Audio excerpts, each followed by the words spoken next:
دیکھیے اعوذ باللہ من الشیطان الرجیم بسم اللہ الرحمن الرحیم وَإِذْ أَخَذَ رَبُّكَ مِن بَنِي آدَمَ من ظهورهم ذريتهم وأشهدهم على أنفسهم ألست بربكم قالوا بلى شهدنا أن تقولوا يوم القيامة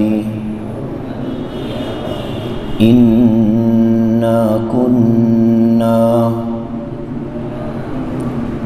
عن هذا غافلين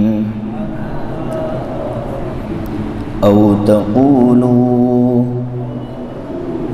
إنما أشرك آباؤنا من قبل وكنا ذرية من بعدهم أفتهلكنا بما فعل المبطلون وكذلك نفصل الآيات ولعلهم يرجعون صدق اللہ العظیم۔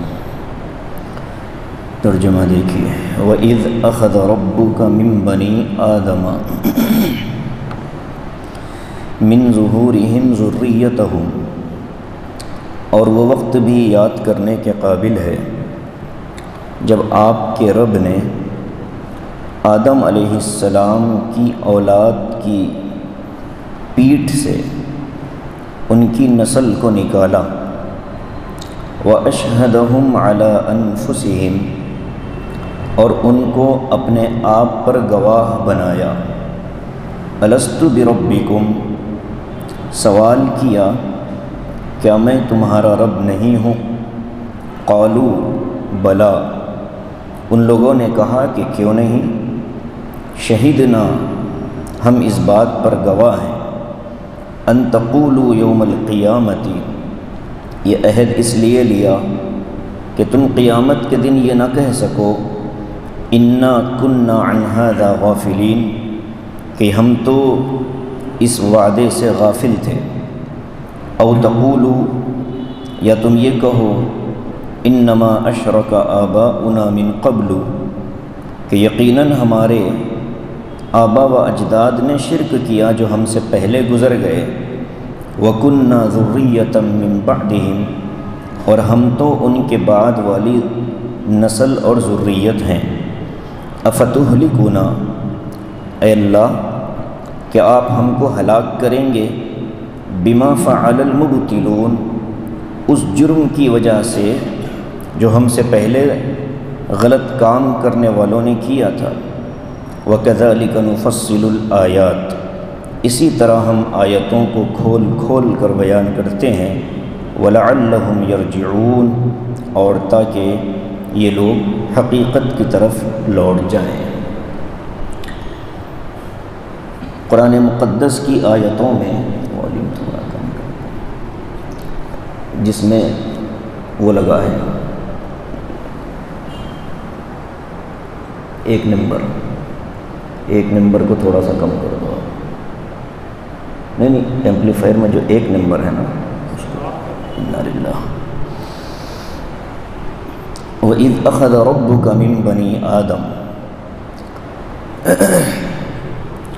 قرآن مقدس کی آیتوں میں جو مضامین ہیں ان سب مضامین کی جو بنیاد ہے وہ توحید ہے، اور توحید کہتے ہیں اللہ تبارک و تعالیٰ کی ذات و صفات میں کسی غیر الہ کو شامل نہ کرنا۔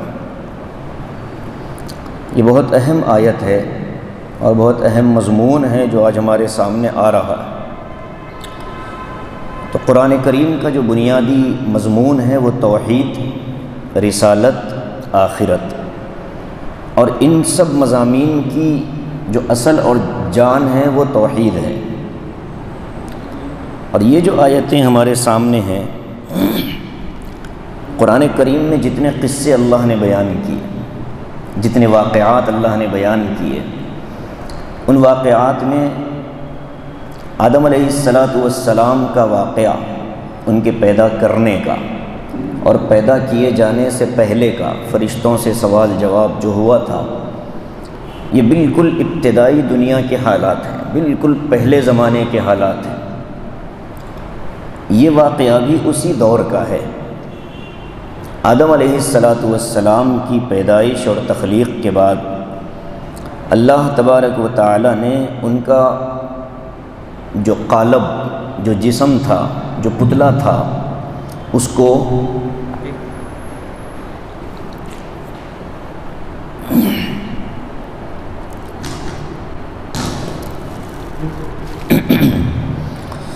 اللہ تعالیٰ نے اپنے سامنے رکھا اور اپنی قدرت سے ان کی پشت پر، پیٹھ پر قدرت سے ہاتھ پھیرا۔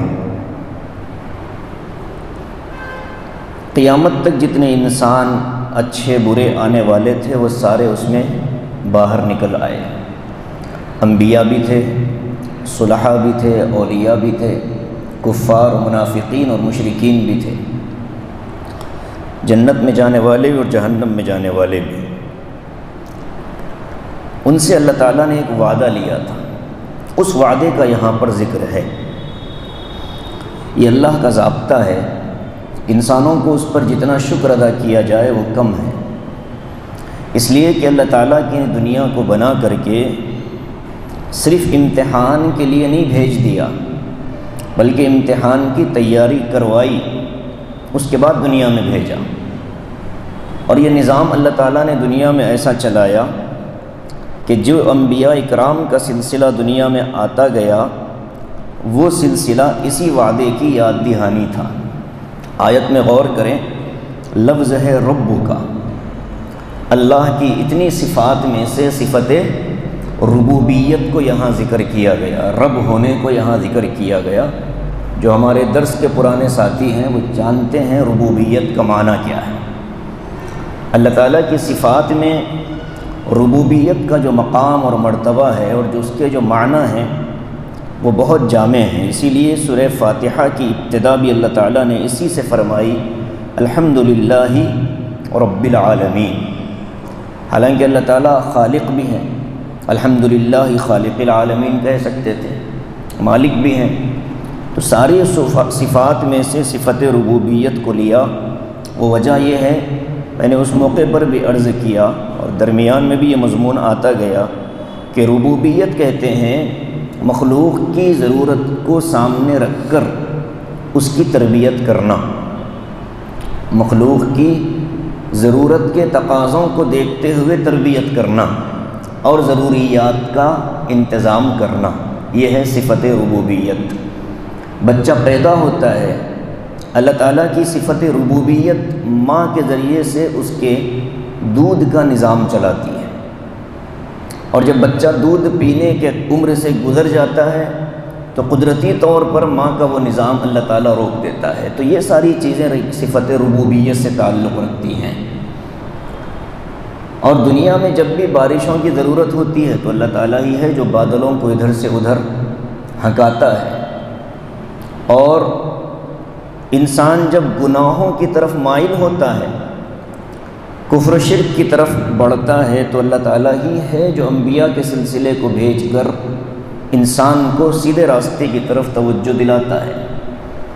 تو رب ہونا اللہ کی ایک ایسی عظیم صفت ہے، اسی صفت کا تقاضا یہ تھا کہ اللہ نے دنیا بنانے کا جب فیصلہ فرمایا، حضرت آدم کو پیدا فرما دیا، تو اب آگے دنیا چلانی ہے، انسانوں کو دنیا میں بھیجنا ہے، تو صرف ایسے ہی نہیں بھیج دیا بلکہ قیامت تک آنے والے انسانوں کو اس وقت اپنے سامنے جمع فرمایا اور ان سے اللہ نے کلام فرمایا، بات فرمائی، گفتگو فرمائی، سوال پوچھا، الست بربکم، اے لوگوں بتاؤ میں تمہارا رب نہیں ہوں؟ یہ نہیں پوچھا کہ تمہارا رب کون ہے، سوال بھی اللہ تعالیٰ نے ایسا جچا تلا کہ اس کا جواب اس کے علاوہ کوئی اور نہیں ہو سکتا۔ اگر اللہ یہ پوچھتا کہ تمہارا رب کون ہے تو ظاہر ہے کہ جواب دینے میں آدمی سوچ سکتا تھا کہ ہو سکتا ہے کوئی اور بھی خالق ہو، لیکن اللہ نے لفظ استعمال فرمایا الست بربکم، کیا میں تمہارا رب نہیں ہوں؟ اسی میں جواب موجود ہے کہ آپ ہی رب ہیں۔ تو یہ جو سوال و جواب ہوا، یہ جو وعدہ اللہ نے لیا، قرآن مقدس میں ایسے 3 وعدوں کا تذکرہ ہے۔ کتنے؟ ایک وہ وعدہ جو اللہ تبارک و تعالیٰ نے پوری انسانیت سے لیا، جس کا تذکرہ یہاں موجود ہے۔ ایک وعدہ اللہ نے انبیاء اکرام علیہم السلام سے لیا، جس کا تذکرہ سورہ آل عمران میں ہم پڑھ کر آئے ہیں۔ ایک وعدہ اللہ تبارک و تعالیٰ نے بنی اسرائیل سے لیا تھا۔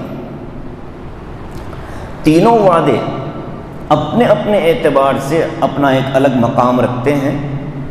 یہ جو وعدہ ہے یہ سب سے بڑا وعدہ ہے، اس میں آدم علیہ السلام سے لے کر قیامت تک آنے والے سارے انسان موجود ہیں، ہم اور آپ بھی ہیں، ہمارے آبا و اجداد بھی ہیں، ہماری نسل جو قیامت تک آئے گی وہ بھی ہے، اور دنیا میں جتنے کافر گزرے ہیں، فرعون، شداد، نمرود، قارون، یہ سارے کے سارے بھی اس وعدے میں داخل ہیں۔ اور آج دنیا میں جو بڑے بڑے شیاطین گھومتے ہیں یہ بھی اس وعدے کے اندر داخل ہیں۔ سوال کیا پوچھتا ہے، بلکہ 144 سال میں ایک مرتبہ عبادت کے لیے جمع ہونے والی کروڑوں کی مخلوق بھی اس وعدے میں برابر کی شریک ہے۔ وعدہ کیا لیا اللہ نے؟ الست بربکم، کیا میں تمہارا رب نہیں ہوں؟ اب وہ کیسے اللہ نے جمع کیا؟ حضرت آدم علیہ السلام کا پتلا اللہ نے دست قدرت، یہ لفظ میں بہت ذمہ داری سے استعمال کر رہا، دست قدرت، کبھی یہ لفظ نہیں بولنا کہ اللہ نے اپنا ہاتھ رکھا، اس لیے کہ ہاتھ اور پیر انسانوں کی صفات ہیں، اللہ ان صفات سے پاک ہے۔ کوئی ایسی صفت جو انسان کی ہوتی ہے اس سے اللہ پاک ہوتا ہے۔ چھوٹے بچوں کو پڑھایا جاتا ہے پہلا کلمہ طیب، طیب معنی کیا مطلب اس کا؟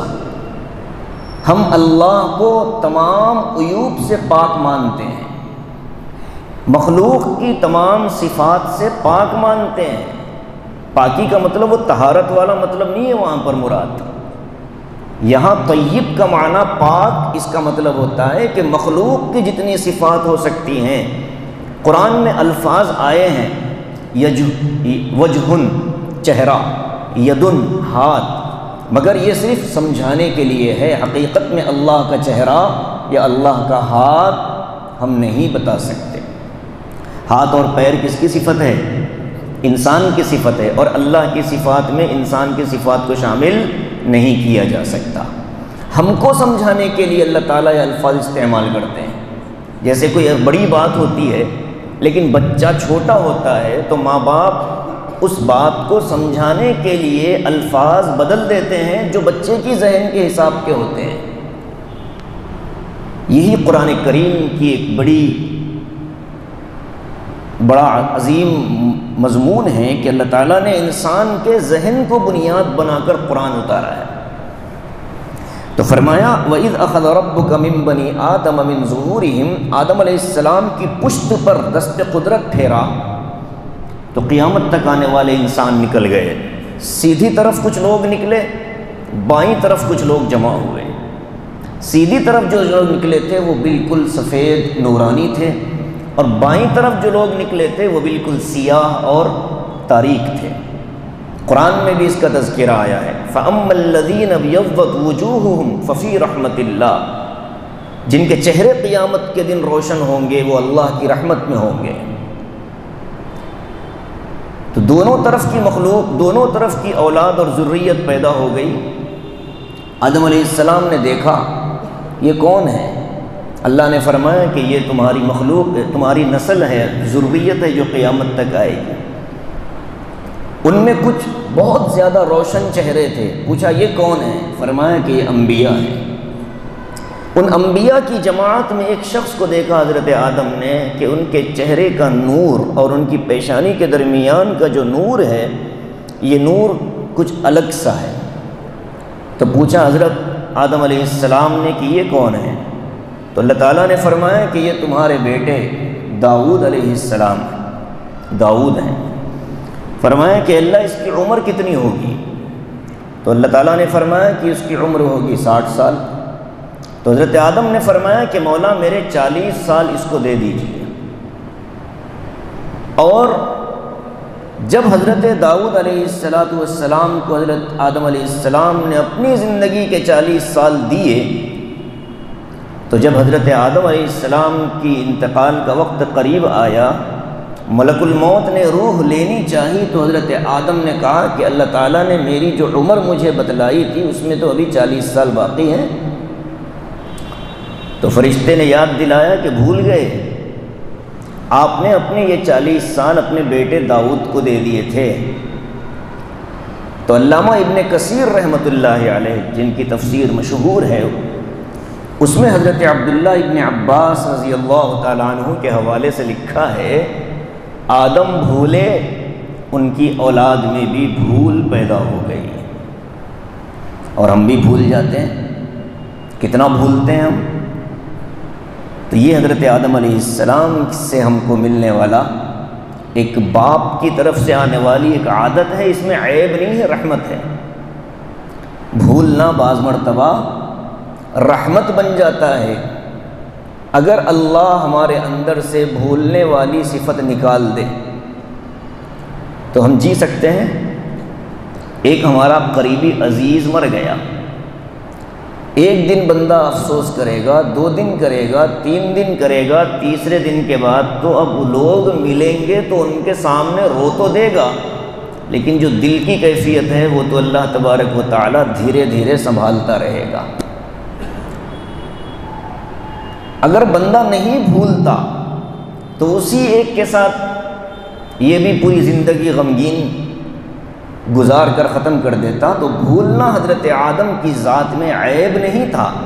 یہ میں اس لیے کہتا ہوں کہ انبیاء اکرام علیہم السلام کے معاملے میں ہم کو بہت محتاط رہنے کی ضرورت ہے۔ باتوں باتوں میں اگر انبیاء اکرام کی شان میں کوئی ادنا سی گستاخی ہو جائے، آدمی کا ایمان ختم ہو جاتا ہے۔ اس لیے ہم اس چیز کو بہت سنبھال کر بولتے ہیں کہ حضرت آدم کا بھولنا عیب نہیں تھا، بلکہ وہ امت کے لیے رحمت تھا۔ نبی اکرم صلی اللہ علیہ وسلم سے نماز کی معاملے میں آپ کی نیند لگ گئی، نماز فجر کا وقت نکل گیا۔ کوئی ایسا پیدا ہو سکتا ہے دنیا میں جو یہ بولے کہ حضور صلی اللہ علیہ وسلم نے نماز چھوڑ دی؟ نعوذ باللہ۔ من جانب اللہ کام کروائے جاتے ہیں انبیاء سے، یہ ایمان ہے ہمارا۔ جس نبی نے جو کام کیا، جس نبی نے جو کام کیا اللہ کے حکم پر کیا ہوتا ہے۔ نبی اپنی مرضی سے کوئی کام نہیں کرتا، جو بولتا ہے اللہ کی طرف سے بولتا ہے، جب چلتا ہے تو اللہ کے حکم پر چلتا ہے۔ یہیں سے گمراہیاں پیدا ہوئیں، مفسرین نے یہاں سے غلط راستہ اختیار کیا۔ کسی نے حضرت موسیٰ پر الزام لگا دیا، کسی نے حضرت یونس علیہ السلام پر الزام لگا دیا، کسی نے حضرت یوسف علیہ السلام پر الزام لگا دیا۔ یہ معتزلہ کی کتابوں میں لکھا ہے، جو شیعہ معتزلہ ہیں انہوں نے یہ سارے اعتراضات جمع کی انبیاء کے اوپر اعتراض کرنے کے لیے، اور وہیں سے لوگ پھر اس کو لے لیتے ہیں اور یہ سمجھتے ہیں کہ بہت بڑا تیر اٹھا کر لائے۔ انبیاء کے معاملے میں زبان بہت محتاط چلانی چاہیے۔ تو حضرت آدم علیہ السلام کا بھولنا امت کے لیے رحمت بن گیا۔ اب حضرت آدم کی 40 سالہ عمر حضرت داؤد علیہ السلام کو دے دی گئی، اور حضرت داؤد علیہ السلام 40 سال زیادہ بچ گئے، حضرت آدم 40 سال پہلے نکل لیے۔ وہ جو ذریت جمع ہو کر تھی، ان لوگوں نے اللہ تبارک و تعالیٰ سے کلام کیا، ان کو اللہ نے شعور دیا، سوچنے کی صلاحیت دی، سمجھنے کی صلاحیت دی۔ پھر ان سے پوچھا رب کون ہے تمہارا؟ سوال کیا پوچھا جا رہا ہے؟ ارے سب مراقبے میں بیٹھے ہوئے ہیں ماشاءاللہ، یہ بیان نہیں ہو رہا، یہ درس ہے، اور درس میں سوال جواب ہوتا ہے۔ آپ سو گے تو بات اوپر سے نکل لے گی، پھر وہی ہوگا کہ ململ کا پائجامہ نہیں پہننا، مولانا نے بیان میں بولا، سو رہے تھے تو ململ نکل گیا، پائجامہ نہیں پہننا سن لیا، تو نیند آ رہی ہے تو السلام علیکم، گھر جائیے آرام کریے۔ یہ کوئی بیان نہیں ہو رہا ہے، اللہ کے کلام کی تشریح ہو رہی ہے۔ اور علماء نے لکھا، آپ ایسے بیٹھے ہیں، نیند آ رہی ہو، بیٹھک بدل لو، نیند چلی جائے گی۔ کیا سوال ہو رہا ہے؟ اللہ نے کیا سوال کیا؟ رب، اردو میں بولو، رب میں تمہارا رب نہیں ہوں۔ انسان جب مر جاتا ہے قبر میں پہلا سوال کیا ہوتا ہے؟ اردو میں بات جم گئی؟ جب دنیا میں نہیں آئے تھے، ابھی حضرت آدم علیہ السلام کی پشت میں ہم ہیں، وہاں اللہ نے ہم کو یاد دلا دیا کہ میں تمہارا رب ہوں، اور ہم نے زبان سے کہا آپ رب ہیں۔ اور پھر یہ ساری دنیا چلی، انسان دنیا میں آیا، آتے ہی اس کے کان میں پھر یاد دلا دیا گیا اللہ اکبر، اذان ہو گئی، اقامت ہو گئی۔ پھر وہ اگر اچھے گھرانے کا ہے، مسلمان گھرانے کا ہے، تو اپنی زندگی میں اللہ کو رب مان کر زندگی گزارے گا۔ مرنے کے بعد جب قبر میں جائے گا تو پھر وہی سوال دہرایا جا رہا ہے، کیا آپ کے رب کون ہیں؟ بات سمجھ رہے ہیں؟ تو اللہ تعالیٰ نے پہلے ہی پیپر لیک کر دیا، پہلے ہی بتا دیا کہ تم کو یہ جواب دینا ہے، اور اس کی پریکٹس بھی اللہ نے کروا دی تھی اوپر۔ رب کون ہے؟ میں ہوں، اللہ نے کہہ دیا۔ ہم سب نے کہا آپ ہیں۔ اب یہ آپ ہیں والا جملہ ہم کو پوری زندگی یاد رکھنا ہے، اللہ آپ ہی ہمارے رب ہیں، یہ جملہ پوری زندگی یاد رکھنا ہے۔ اسی پر انسان کی زندگی گزرتی ہے، اسی پر اس کی موت آنی چاہیے۔ یا ایھا الذین آمنوا اتقوا اللہ حق تقاتہ ولا تموتن الا وانتم مسلمون۔ موت تک اپنے ایمان کو برقرار رکھنا ہے، اور ایمان کیا ہے؟ اللہ کو رب ماننا، اللہ کی ربوبیت کا یقین اور ایمان اپنے اندر پیدا کر کے زندگی گزارو، اور اسی پر مر جاؤ۔ قبر میں جائیں گے تو منکر نکیر نہیں آئیں گے مسلمانوں کے پاس، کون آئے گا؟ ارے کون آئے گا؟ مبشر اور بشیر۔ کافروں کے پاس منکر نکیر آئیں گے، اور مسلمانوں کے پاس کون آئے گا؟ مبشر بشیر، خوشخبری دینے والے۔ کافروں کے پاس تو ڈراؤنی فرشتے آئیں گے، منکر بالکل اجنبی، اننون۔ اور خوشخبری دینے والا عام طور پر جانا پہچانا ہوتا ہے کہ نیا ہوتا ہے؟ جانا پہچانا ہوتا ہے۔ تو جب انسان مسلمان قبر میں جاتا ہے اور اس سے سوال ہوتا ہے من ربک، تو وہ کہہ دیتا ہے ربی اللہ۔ آپ کے رب کون ہیں؟ کہہ دیتا ہے اللہ۔ نبی کون ہے؟ بھائی پہلا ہی سوال آدمی کے لیے پورے امتحان کی کامیابی کا ضامن ہے۔ اگر بندے نے کہہ دیا نا ربی اللہ، تو آگے کا سوال بھی اس کے لیے آسان ہے، اس لیے کہ رب اللہ کو رب منوانے کے لیے کس شخصیت نے ہم پر محنت کی؟ جب ہم نے رسول اللہ صلی اللہ علیہ وسلم کو نبی مانا، تبھی تو اللہ کو رب مانا ہے۔ تو نبی اکرم صلی اللہ علیہ وسلم کی رسالت کا جواب اللہ کی ربوبیت کے جواب کے ساتھ آسان ہو جائے گا۔ اور تیسرا جو سوال ہے، دوسرا دین، ظاہر ہے کہ ہمارا دین اسلام ہے، یہ ہم کہیں گے، اور حضرت آدم علیہ السلام کی جو امت ہوگی وہ ان کا نام لے گی۔ حضرت ابراہیم علیہ السلام کی جو امت ہوگی وہ اپنے نبی کا نام لے گی، موسیٰ علیہ السلام پر ایمان لانے والی امت اپنے نبی کا نام لے گی، اور ہم اپنے نبی کا نام لیں گے۔ اللہ ہماری مدد کرے گا انشاءاللہ۔ اچھی امید رکھنا اللہ سے۔ مایوسی تو اسلام میں کفر ہے، ڈرنا نہیں چاہیے، خوف ہونا ہے، لیکن یہ ہے کہ حضرت عمر نے جو فرمایا، اگر اللہ تعالیٰ یہ کہہ دیں کہ پوری دنیا میں ایک بندہ جنت میں جائے گا، باقی سارے جہنمی ہیں، میرے کو یہ اندازہ ہے کہ میں رہوں گا وہ اکیلا۔ اور اگر اللہ یہ کہہ دے کہ ایک ہی بندہ جہنم میں جائے گا، باقی سب جنت میں جائیں گے، تو ہو سکتا ہے کہ میں وہ جنت جہنم میں جانے والا۔ تو یہ ہے الایمان بین الخوف والرجا، ایمان خوف اور امید کے بیچ کی کیفیت کا نام ہے۔ تو ہم سے پہلا سوال وہاں ہوا، ہم نے جواب دیا، اور اس پر اللہ کیا فرماتے ہیں؟ وَأَشْهَدَهُمْ عَلَىٰ أَنفُسِهِمْ، اور ہم نے اپنے سوال و جواب اور اقرار نامے پر خود اپنے آپ کو ہم نے گواہ بنا لیا۔ اللہ نے ہم کو ہی گواہی پر رکھا ہے۔ اس کے بعد کیا ہوا؟ جتنی نسل نکلی تھی نا، وہ ساری کی ساری پھر حضرت آدم کی پشت میں واپس چلی گئی، واپس پشت میں اللہ نے بھیج دیا۔ اب یہ جو پشت کا لفظ قرآن میں آتا ہے، یہ جو لفظ آتا ہے قرآن پاک میں، اس کو بیان کیا وہ سورہ طارق کے اندر، خلق من ماء دافق، انسان کو ایک ایسے پانی سے پیدا کیا گیا جو اچھلتا ہے، یخرج من بین الصلب والترائب، یہ پانی انسان کی کمر سے نکلتا ہے، مردوں کی، والترائب، اور ماؤں کے اوپری حصے سے۔ تو یہ جو صلب ہے، صلب اس لیے اپنی اولاد کو صلبی اولاد کہتے ہیں، حقیقی اولاد کو صلبی اولاد اس لیے کہ صلب سے نکل کر آئے ہیں، نسب چلتا ہے صلب سے۔ نبی اکرم صلی اللہ علیہ وسلم نے اسی لیے بڑی سخت وعید ارشاد فرمایا کہ جو شخص اپنے آپ کو اپنے حقیقی باپ کے علاوہ کسی اور کی طرف منسوب کرے گا، قیامت کے دن اللہ اس پر نظر رحمت نہیں ڈالے گا۔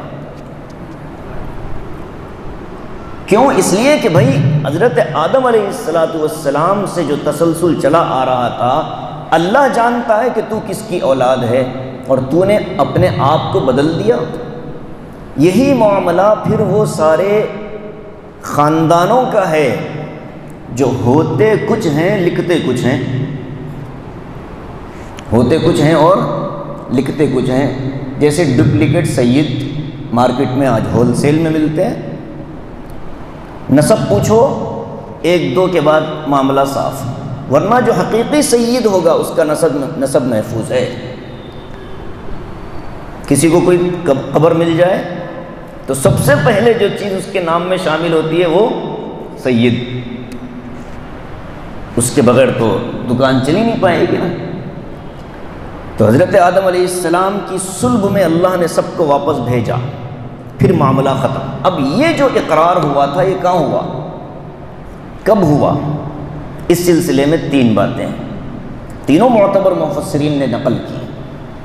پہلا ایک قول یہ ہے کہ بعض مفسرین فرماتے ہیں، جن میں صحابہ بھی ہیں، کہ یہ حضرت آدم علیہ السلام کی پیدائش کے بعد جنت میں داخلے سے پہلے ایک، دوسرا آدم علیہ السلام کی پیدائش کے بعد جنت میں داخلے کے بعد، تیسرا جو زیادہ مفسرین نے پسند فرمایا ہے، ہمارا بھی رجحان ادھر ہی جاتا ہے ہمارے اکابر کی تحریروں کی روشنی میں، کہ حضرت آدم علیہ السلام کو جب دنیا میں اتارا گیا تو دنیا میں آنے کے بعد اللہ تبارک و تعالیٰ نے یہ وعدہ لیا۔ کہاں؟ تو اس سلسلے میں اکثر مفسرین کی رائے یہی ہے کہ وادی نعمان، جس کو میدان عرفات کہا جاتا ہے، وہاں۔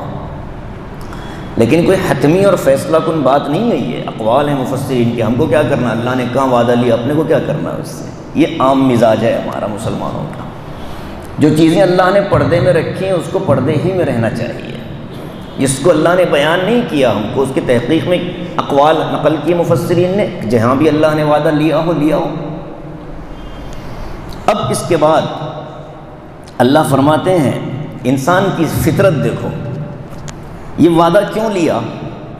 شہدنا، اللہ کہتے ہیں کہ ہم اور ہمارے ساتھ یہاں جو مخلوق فرشتوں کی شکل میں ہیں یہ سب گواہ ہیں تمہارے اس عہد و پیمان پر۔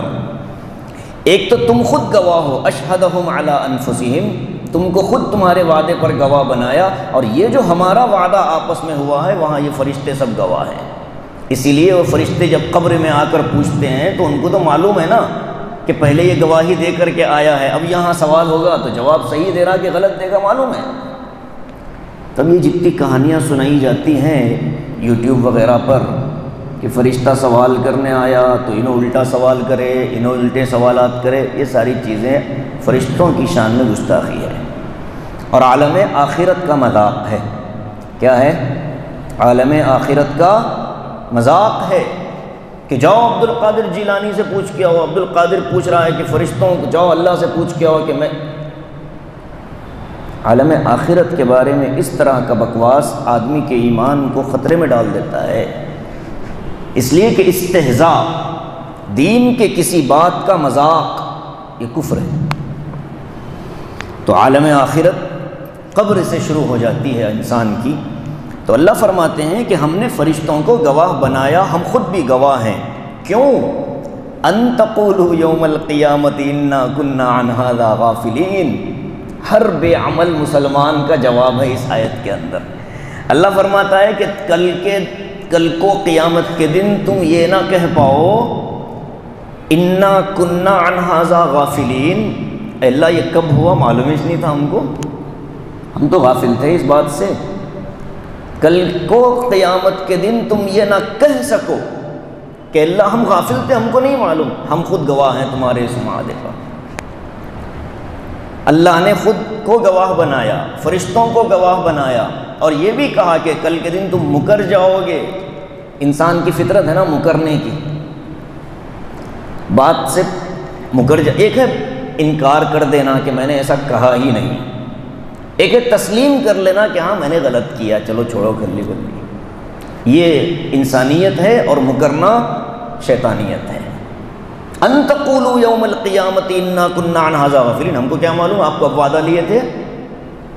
دوسری بات فرمائی او تقولوا انما اشرک آباؤنا من قبل، اے اللہ ہمارے آبا و اجداد سے آپ نے وعدہ لیا ہوگا اور ان لوگوں نے غلطی کی، ہم ان کے طریقے کو دیکھ کر چلتے رہے، ہم اپنے بڑوں کو دیکھ کر چلتے تھے اور بڑوں کے طریقے پر رہتے تھے، انہوں نے ہمیں غلط راستے پر ڈالا۔ افتہلکنا بما فعل المبطلون، کیا ان بڑوں نے جو غلطی کی آپ اس کی سزا ہم کو دو گے؟ یہ دو اعتراضات ہمارے بھی تو ہیں، خاندان کا رواج ہے مل صاحب، ہمارے خاندان میں ایسا ہوتا آیا ہے، ہوتا رہتا ہے۔ قرآن نے کیا جواب دیا؟ او تقولوا انما اشرک آباؤنا من قبل وکنا ذریۃ من بعدہم افتہلکنا بما فعل المبطلون۔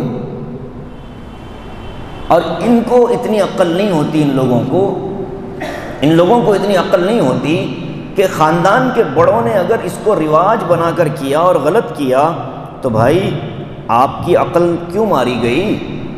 آپ نے کیوں اس پر عمل کیا؟ آپ کو تو پتا تھا کہ غلط ہے۔ شادی گھر میں دیکھ لیجئے، اسی لیے ہمارے اکابر کہتے ہیں کسی کی دینداری کو دیکھنا ہو، کسی کے بارے میں ایک فیصلہ کرنا ہو نا کہ یہ دیندار انسان ہے، اس کے گھر کی شادی دیکھ لو، اگر شادی سادی ہے، شرعی ہے، اس کے بارے میں دیندار ہونے کی گواہی دے سکتے ہو، ورنہ پیشانی پر چاند ہو پورے مسلح کا، کرتا گھٹنوں کے نیچے ہو اور پاجامہ آدھی پنڈلی تک بھی کیوں نہ ہو، نیک اور دیندار ہونے کی گواہی نہیں دی جا سکتی جب تک وہ شرعی احکام کو اپنی خواہشات کے مقابلے میں لا کر کے خواہشات کو دبا کر شریعت کو نہیں اٹھائے گا۔ یہ کہاں ہوتا ہے؟ عام طور پر شادی بیاہ میں ہوتا ہے۔ نہیں سن رہے گھر والے، گیا معاملہ، عورتیں نہیں سن رہی، ختم معاملہ۔ قرآن نے اسی کو بیان کیا، او تقولوا انما اشرک آباؤنا من قبل، یہ تو ہمارے بڑوں کے زمانے سے چلتا آ رہا رواج ہے، ہم کیسے ختم کر دیں گے اس کو؟ اللہ نے کہہ دیا کہ یہ سارے اعتراضات میں ماننے والا نہیں ہوں ان سارے اعتراضات کی ہمارے پاس کوئی حقیقت نہیں، تم نے ہمیں رب تسلیم کیا، اس پر تم بھی گواہ ہو، ہم بھی گواہ ہیں، معاملہ ختم۔ اب تم کتنے ہی اعتراضات اور اعذار پیش کر لو، ہم ان عذروں کو قبول کرنے والے نہیں ہیں۔ او تقولوا انما اشرک آباؤنا من قبل وكنا ذریۃ من بعدهم، ہم تو بعد میں آنے والے ہیں نا اللہ۔ افتہلکنا بما فعل المبطلون، ان نو کرے سو غلطی کی سزا، اپنے الفاظ میں سمجھا رہا ہوں میں آپ کو، ان کی ہوئی غلطی کی سزا ہم کو کیوں ملے بھائی؟ افتہلکنا بما فعل المبطلون، غلط تو ان لوگوں نے کیا، باطل تو ان لوگوں کا کام تھا، ہمیں کیوں آپ ہلاک کر رہے ہو؟ اللہ نے اس ضابطے کو ختم کر دیا، کہا یہ نہیں ہو سکتا، تم خود وعدہ کر کے آئے ہو، تم خود مجھ سے وعدہ کر کے آئے ہو کہ میں آپ کو رب مانوں گا، اور انبیاء کا سلسلہ چلا کر اللہ تبارک و تعالی نے اپنے اس وعدے کو بار بار یاد دلایا ہے، لوگوں کو بار بار یاد دلایا ہے۔ یا قوم اعبدوا اللہ ما لکم من الہ غیرہ، یا قوم اعبدوا اللہ ما لکم من الہ غیرہ، انبیاء کے ہی تو واقعات پچھلے پارے میں پڑھ کر آئے ہیں نا۔ وَإِلَىٰ ثَمُودَ أَخَاهُمْ صَالِحًا وَإِلَىٰ عَادٍ أَخَاهُمْ صَالِحًا وَإِلَىٰ مَدْيَنَ،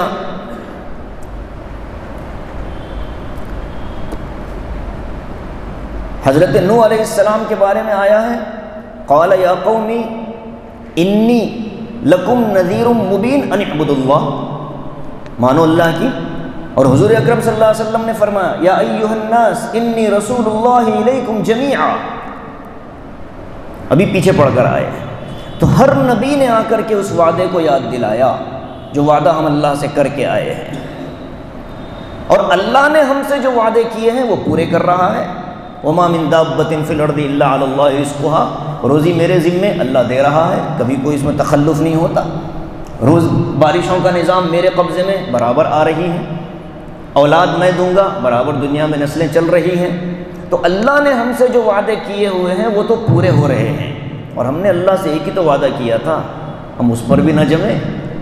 یہیں سے انبیاء اکرام علیہم السلام کے متبعین نبی کے ہاتھ پر اس وعدے کی یاد دہانی کی بیعت کیا کرتے تھے، ایمان والی بیعت۔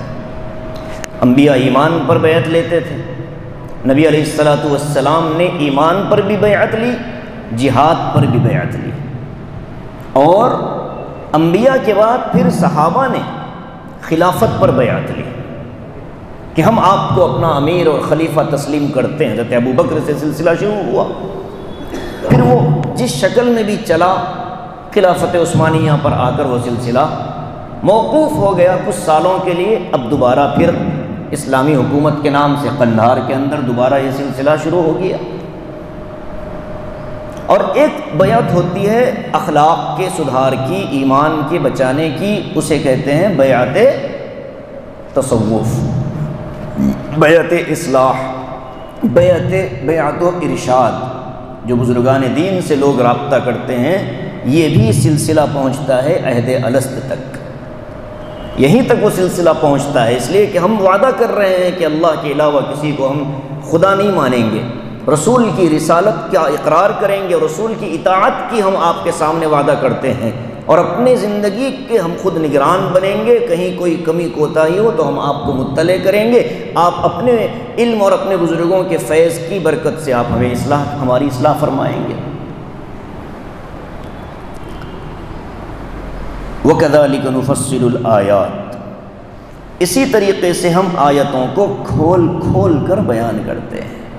یہ ہے قرآن، ایک بات قرآن نے بیان کی، اس پر ہونے والے بنیادی اعتراضات کو بھی قرآن نے حل کر دیا۔ عمل سے آدمی بچتا ہے تو صرف دو عذر اس کے سامنے ہوتے ہیں، معلوم نہیں تھا، پہلا عذر، اور دوسرا عذر رواج چلا آ رہا ہے، دو اعذار، اور یہی دو عذر اللہ نے ان آیتوں میں ختم کر دیے۔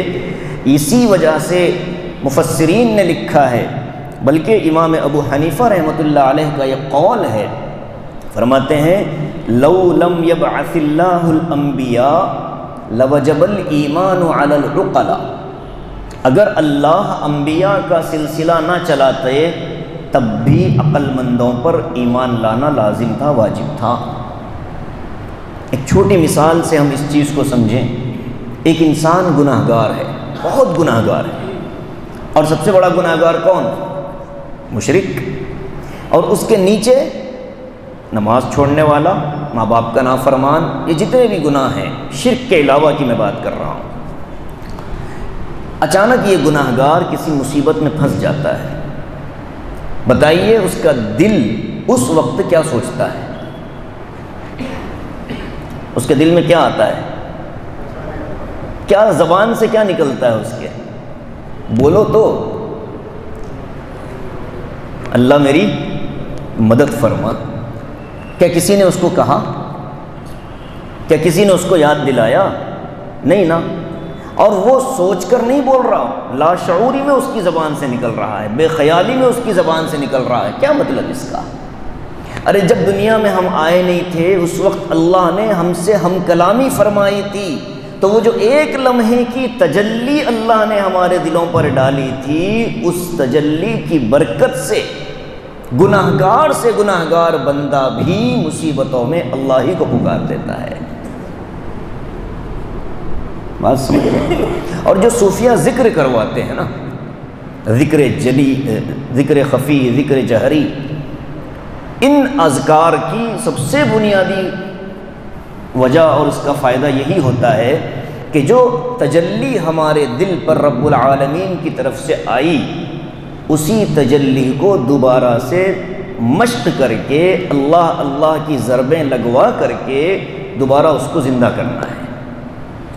اسی لیے ذکر کرنے والوں کا دل بڑا روشن ہوتا ہے، ذکر کی برکت سے دل میں روشنی پیدا ہوتی ہے۔ یہ وہی روشنی ہے جو اللہ تبارک و تعالیٰ کی تجلی کی وجہ سے ہمارے دلوں میں پیوست ہے، بلکہ مسلمان تو مسلمان، کافروں کے دل میں بھی یہ روشنی پائی جاتی ہے۔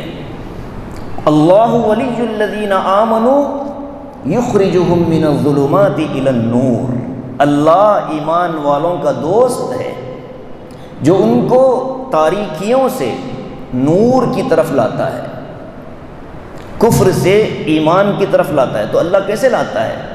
وہ جو دل کے اندر کا نور ہے، جو دل کے اندر کی تجلی ہے، وہ آدمی کو کھینچتی ہے۔ ارے چلو آج نماز پڑھ لیں، گناہ گار بندہ، بھائی ایک نماز اس نے چھوڑ دی، اکیلے میں اس کو احساس ہوگا کل سے نماز شروع کرنا ہے، شام سے نماز شروع کرنا ہے۔ یہ جو اس کی خواہش ہے نا، یہی ہے وہ فطرت جس کا اس آیت میں تذکرہ ہو رہا ہے۔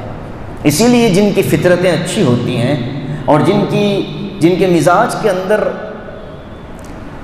اتنی دنیا نہیں بس جاتی جتنی کہ عام طور پر بس جاتی ہے، تو ایسے لوگ ایمان میں بہت جلدی داخل ہو جاتے ہیں، بہت جلدی ایمان میں داخل ہو جاتے ہیں۔ اس وقت یورپ و امریکہ وغیرہ میں جس تعداد میں لوگ اسلام میں داخل ہو رہے ہیں، اس کی بنیادی وجہ یہی ہے کہ ان لوگوں کے دل میں اس چنگاری کو ابھی برقرار رکھا گیا ہے۔ حدیث نے تو اس مضمون کو بہت صاف کر دیا، کل مولود یولد علی الفطرہ، ہر پیدا ہونے والا بچہ جو اس دنیا میں آتا ہے، چاہے وہ کسی بھی نوعیت کا کیوں نہ ہو، چاہے وہ کسی بھی طرح کا کیوں نہ ہو، علی الفطرہ، یہ بچہ فطرت اسلام پر پیدا ہوتا ہے، فطرت اسلام پر پیدا ہوتا ہے۔ وَأَبَوَاهُ يُحَوِّدَانِهِ أَوْ يُنَصِّرَانِهِ أَوْ يُمَجِّسَانِهِ، ماں باپ اس کو یہودی بناتے ہیں، نصرانی بناتے ہیں، مجوسی بناتے ہیں، یا کافر مشرک بناتے ہیں۔ اسی لیے فتویٰ کیا ہے؟ جو چھوٹے بچے کافروں کے بالغ ہونے سے پہلے مر جاتے ہیں، وہ کہاں ہوں گے؟ جنت میں۔ کیا خدمت پر ہوں گے؟ غلمان۔ جو غلمان کا تذکرہ آتا ہے نا سورہ واقعہ کے اندر، یہ غلمان یہی چھوٹے بچے ہیں مشرکین کے، ذراریع مشرکین۔ کیوں؟ اس لیے کہ اس بچے کا ابھی نامہ اعمال ہی نہیں کھلا۔ تو جو نابالغ بچے ہوتے ہیں وہ ان کا نامہ اعمال ہی نہیں کھلا، اسی لیے جو چھوٹے بچے نماز کے لیے آتے ہیں، ذکر کرتے ہیں، روزہ رکھتے ہیں، کوئی نیکی کرتے ہیں، اس کا ثواب ماں باپ کو ملتا ہے، کیونکہ بچوں کے پاس تو ثواب کے لیے وہ اکاؤنٹ ہی نہیں اوپن ہوا ابھی۔ اس لیے اللہ تعالیٰ نے اتنا کرم فرمایا ہے کافروں کے بچوں پر بھی یہ چیز ہے کہ وہ جب بچپن میں انتقال کر جاتے ہیں تو سیدھے جنت میں پہنچ جاتے ہیں، اگرچہ کہ ان کو کافروں کے رسم و رواج کے مطابق جلایا جاتا ہے، نماز جنازہ نہیں پڑھی جاتی، پیدائش پر اذان نہیں دی جاتی، لیکن جو ایمان کا نور ان کے دل میں اللہ نے اس موقع پر ڈال دیا تھا، اس کی برکت سے جنت میں چلے جاتے ہیں۔ اب اگر کوئی مسلمان اللہ نہ کرے، 1000 بار اللہ نہ کرے، جہنم میں جا رہا ہے، تو آپ اندازہ لگائیے کہ اس نور کو اس نے کتنا پھیکا کر دیا ہوگا، تب کہیں جا کر وہ جہنم کا مستحق بن رہا ہے۔ ورنہ عام حالات میں مسلمان، حضور نے اسی لیے فرمایا واللہ لا یؤمن، واللہ لا یؤمن، مومن جھوٹا نہیں ہو سکتا، مومن ایسا نہیں ہو سکتا کہ مومن جھوٹا نہیں ہو سکتا کہ اس کے پڑوسی اس کی پریشانیوں سے، اس کی تکلیفوں سے محفوظ نہ رہیں۔ عبدالواسع باہر جاؤ، مومن ایسا نہیں ہو سکتا، باقی کوئی دنیا میں کوئی کر لے مومن نہیں۔ اس لیے فرمایا زنا کرنے والا جب زنا کر رہا ہوتا ہے، ایمان اس کے سر پر مسلط ہو جاتا ہے، معلق ہو جاتا ہے، وہ اس کے دل میں محفوظ نہیں رہتا۔ چوری کرنے والا جب چوری کر رہا ہوتا ہے تو اس کے دل سے ایمان نکل کر اس پر سایہ کر لیتا ہے۔ چوری کا عمل جب تک کر رہا ہے تب تک ایمان اس کے دل میں نہیں ہے۔ قتل کرنے والا جب شراب پینے والا جب شراب پی رہا ہے تو جب تک شراب کی حالت میں ہے اس کا ایمان اس کے سینے سے نکل کر اوپر معلق ہو چکا ہے۔ وجہ یہی ہے اس کی کہ اللہ تعالیٰ نے اس دین اور ایمان کو اتنا باغیرت بنایا ہے کہ ایک ایمان والا نہ زنا کر سکتا ہے، نہ شراب پی سکتا ہے، نہ چوری کر سکتا ہے۔ تو یہ آیت جو ہے، اور بھی اس میں بہت تفصیلات ہیں، لیکن اب چونکہ موقع بھی نہیں ہے اور میں سمجھتا ہوں مزید ضرورت بھی اس کی نہیں ہے، جو بات ضروری تھی وہ آپ کے سامنے آ گئی۔ خلاصہ کلام کیا ہے کہ اللہ تعالیٰ نے ہم کو دنیا میں بھیجنے سے پہلے ہم سے ایک وعدہ لے رکھا ہے، وہی وعدہ ہے جو ہم کو نیکیوں کی طرف آواز دیتا رہتا ہے اور اندر سے ہمیں ابھارتا ہے کہ تم یہ کام نیکی کا کر لو، گناہ ہو جائے تو فوراً تنبہ ہوتا ہے یہ غلطی ہو گئی، ہم سے نہیں ہونی چاہیے تھی۔ یہی وہ ایمان کی چنگاری ہے، اس کو بچا کر اپنی موت تک لے جانا ہے، اور قبر میں بھی یہی سوال دہرایا جائے گا من ربک کا، تو ہم کو پوری اطمینان کے ساتھ یہی جواب ہماری زبان سے نکلنا چاہیے۔ اللہ تعالی ہم سب کے لیے آسانی پیدا فرمائے، آمین۔ وآخر دعوانا ان الحمد للہ رب العالمین۔ جی آپ سب حضرات کے لیے کھانے کا انتظام ہے، تب تک دسترخوان نہیں لگ جاتا، جب تک کچھ سوالات کر لیجیے۔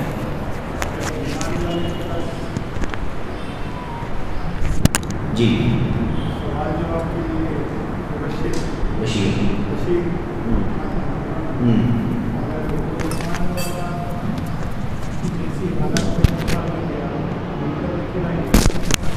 نہیں